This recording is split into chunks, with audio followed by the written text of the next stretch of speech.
Welcome to Rekha home kitchen. இன்றைக்கி நம்ம என்ன டிஷ் செய்ய போகிறோம்னு பார்த்தீங்கன்னா மீன் மேக்கர் தொக்கு. இப்போ நம்ம பேனில் தேவையான அளவு ஆயில் ஆட் பண்ணிக்கலாம்.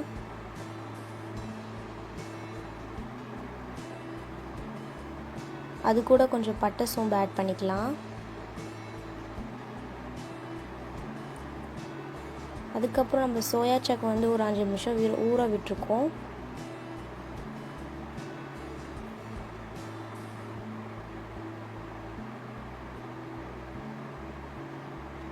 அப்புறம் நம்ம ஆனியன், டொமேட்டோ, காஞ்ச மிளகா, கருவேப்பிலை, வெங்காயத்தாள் அதெல்லாம் ஆட் பண்ணிக்கலாம். ஃபர்ஸ்ட் நம்ம ஆனியன் ஆட் பண்ணிக்கலாம். காஞ்ச மிளகாவும் ஆனியனும், அப்புறம் கருவேப்பிலை. இதை நல்லா வதக்கிக்கலாம்.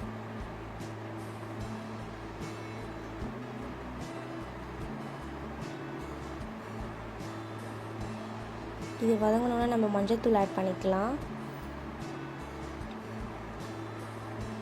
இதையும் நல்லா வதக்கிக்கலாம். வெங்காயம் நல்லா வதங்கிடுச்சு. இப்போ நம்ம சால்ட் ஆட் பண்ணிக்கலாம். நீங்கள் உப்பு சேர்த்திங்கன்னா வெங்காயம் நல்லா வதங்கும், அதனால தான் நம்ம சால்ட் ஆட் பண்ணுறோம். இதை நல்லா வதக்கிக்கலாம்.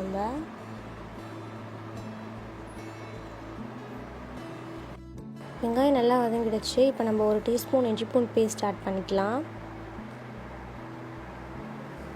இதை நல்லா வதக்கிக்கலாம். பச்சை ஸ்மெல் போகிற அளவுக்கு நல்லா வதக்கிக்கலாம்.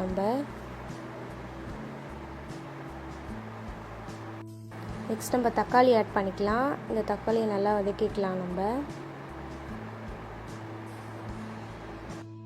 வெங்காயம் தக்காளி நல்லா வதங்கிடுச்சு. இப்போ நம்ம சோயா சக் ஆட் பண்ணலாம். இந்த சோயா சக்கை நல்லா பிழிஞ்சு ஆட் பண்ணிக்கலாம். இதை நம்ம 65 மாதிரி கூட வறுத்து ஆட் பண்ணிக்கலாம்.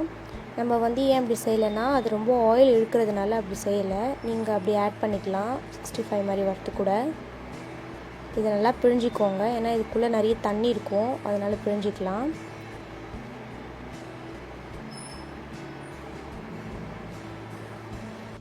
இப்போ இந்த மீன் மேக்கரை நல்லா நம்ம வதக்கிக்கலாம். இது நம்ம ஒரு பேக்கெட் எடுத்துருக்கோம் மீன் மேக்கர். இந்த மீன் மேக்கரை நல்லா நம்ம கலரி விட்டுக்கலாம். அதுக்கப்புறம் கொஞ்சோண்டு தண்ணி ஆட் பண்ணிக்கலாம். இதையும் நல்லா மிக்ஸ் பண்ணிக்கலாம்.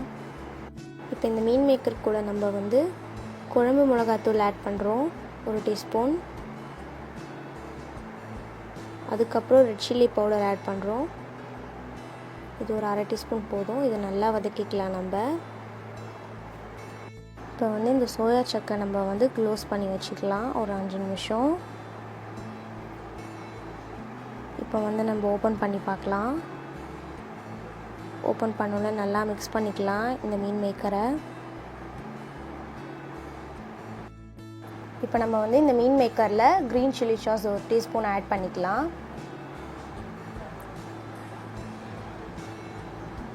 அதுக்கப்புறம் நம்ம ரெட் சில்லி சாஸ் ஆட் பண்ணிக்கலாம் 1 டீஸ்பூன்.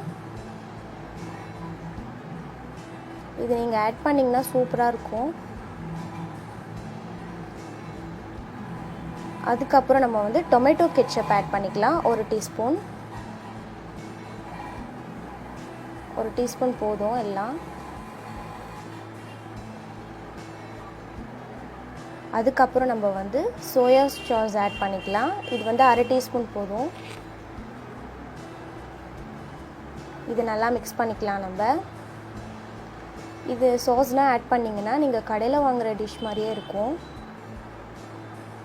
சூப்பராகவும் இருக்கும். இது நல்லா மிக்ஸ் பண்ணிக்கலாம். இது எல்லா ரைஸ்க்கும் நல்லாயிருக்கும்.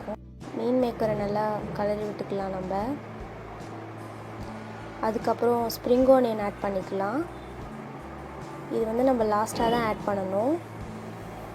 இதையும் நல்லா நம்ம வதக்கிக்கலாம். இதை ஏன் நம்ம லாஸ்ட்டாக ஆட் பண்ணுறோன்னா இது சீக்கிரமாக வதங்கிடும், அதனால் நம்ம லாஸ்ட்டாக ஆட் பண்ணுறோம். இது கர்ட் ரைஸ், ஃப்ரைட் ரைஸ்க்குனா நல்லாயிருக்கும். லாஸ்ட்டாக நம்ம பெப்பர் பவுடர் ஆட் பண்ணிக்கலாம். இதையும் நல்லா வதக்கிக்கலாம். இப்போ ஸ்டவ் ஆஃப் பண்ணிக்கோங்க. நம்ம மீன் மேக்கர் ரெடி ஆகிடுச்சு சூப்பராக. இப்போ பாருங்கள், நம்ம மீன் மேக்கர் சூப்பராக ரெடி ஆகிடுச்சு. வீடியோ பிடிச்சிருக்கவங்க லைக் பண்ணுங்கள், சப்ஸ்கிரைப் பண்ணுங்கள், எங்கள் சேனலை சப்போர்ட் பண்ணுங்கள். தேங்க்யூ ஃபார் வாட்சிங்.